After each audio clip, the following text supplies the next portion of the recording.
everyone. Welcome back for another episode of Adams for the Love of Movie Picks. This time around, we're going to be talking about the 2003 film, The Last Samurai, starring Tom Cruise.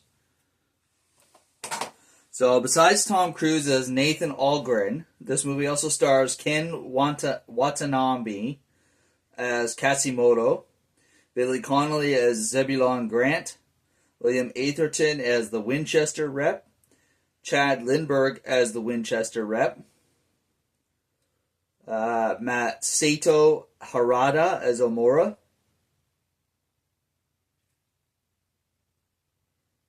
Timothy Spall as Simon Graham, Shinichi Suke Nakamura as Emperor Meiji,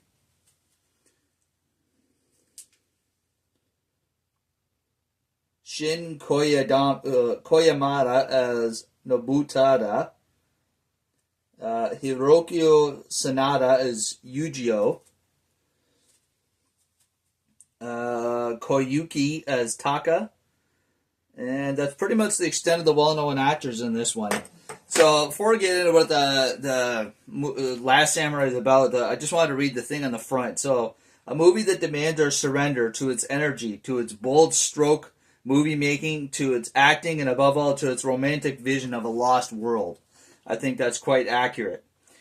So basically, The Last Samurai is the story that really focuses on Tom Cruise's Nathan Algren, is a captain in the American Army in the 1870s, and specifically in 1870. This movie takes place in 1876, 1877, and he's basically, he's done with war. He's a bit of a drunk. He's just making a living, selling guns for Winchester, and he gets offered an opportunity to train the Imperial Japanese Army in using guns.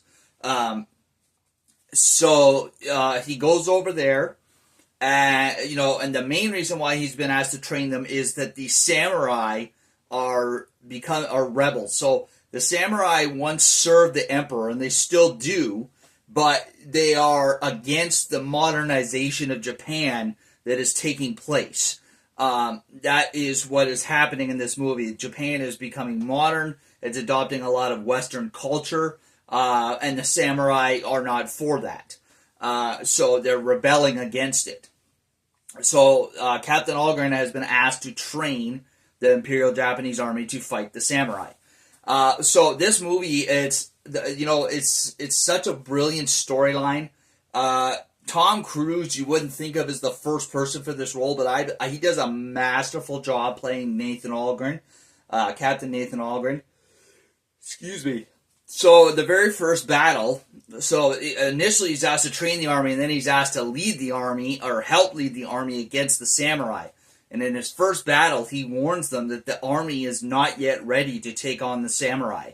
And he is right. They are decimated, and during the subsequent battle, he is captured by the samurai, but not before putting up one hell of a fight. Considering he is not trained in the ways of the samurai, his valiant effort against the samurai, pretty much all by himself, is quite impressive. He gets wounded multiple times. Even at the end there, one of the main samurai looks like he's going to do a finishing blow with his sword, and he kills him. And all this impresses the leader, Katsumoto, played by Ken Watanabe, of the samurai enough to take Nathan Algren hostage as opposed to killing him, so that he may learn about the samurai, and the samurai can learn about him and his cultures. And it's, the thing I love most about this movie is, the fight scenes, yes, but just the kind of beautiful romantic style about them, of a lost culture that, is slowly dying at this time in Japan, being phased out for the modern world. And it's just, it's elegant and it's beautiful in its mastery.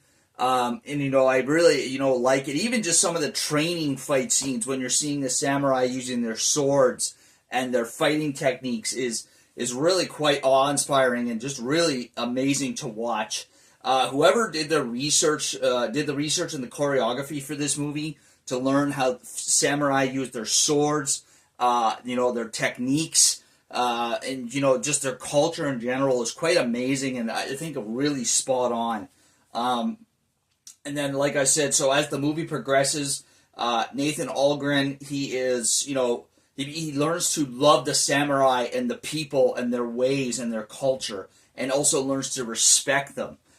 Because of the honor and the discipline that goes into being a samurai is quite inspiring and quite impressive. And so much so that, so basically he's captured just before the winter. He spends the winter with the samurai. In the spring, he goes back with the samurai to Tokyo. Now they were just going to release him, but he chooses to go back and with the samurai and fight in the final battle against the Japanese army. Excuse me. That final fight scene is quite inspiring. You know, it's kind of reminds you a little bit of like the 300 against the Persians. You know, just, you know, an army that, as skilled as they are, just overwhelmingly, both in numbers and in weaponry, outmatched against the Japanese army. Like, there's like 500 of them and like 3,000 or 4,000 of the Japanese.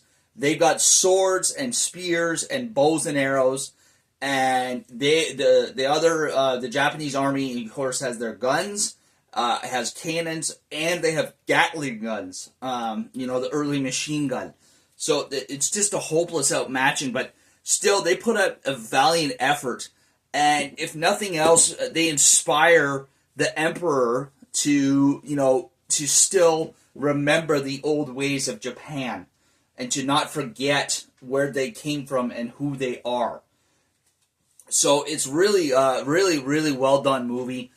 Great story. Like I said, I love the fight scenes in this movie. Tom Cruise as Nathan Algren is amazing. The other guy that I really like in this movie, even though he's not in the movie very long, I was just trying to see if I could find his name.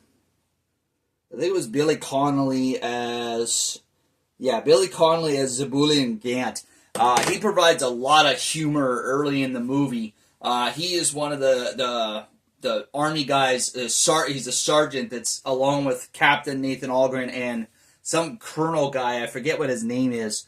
Who is tasked in training the Japanese army. He is has some quite funny scenes in the movie to bring a little bit of humor to it. But yeah, moreover, just a great movie. If you've never seen The Last Samurai, I highly recommend it, folks. You will not be disappointed. There we are. That's all we have for this week. Again, if you enjoy my videos, please leave a thumbs up, a like. Feel free to leave a comment down in the comment section down below. And please hit that subscribe button if you really enjoy my videos, all right? That's all we have for you this week. Take care, and we'll see you next week. And now, folks, it's time to say goodnight. We sincerely appreciate your patronage and hope we've succeeded in bringing you an enjoyable evening of entertainment. Please drive home carefully and come back again soon. Good night.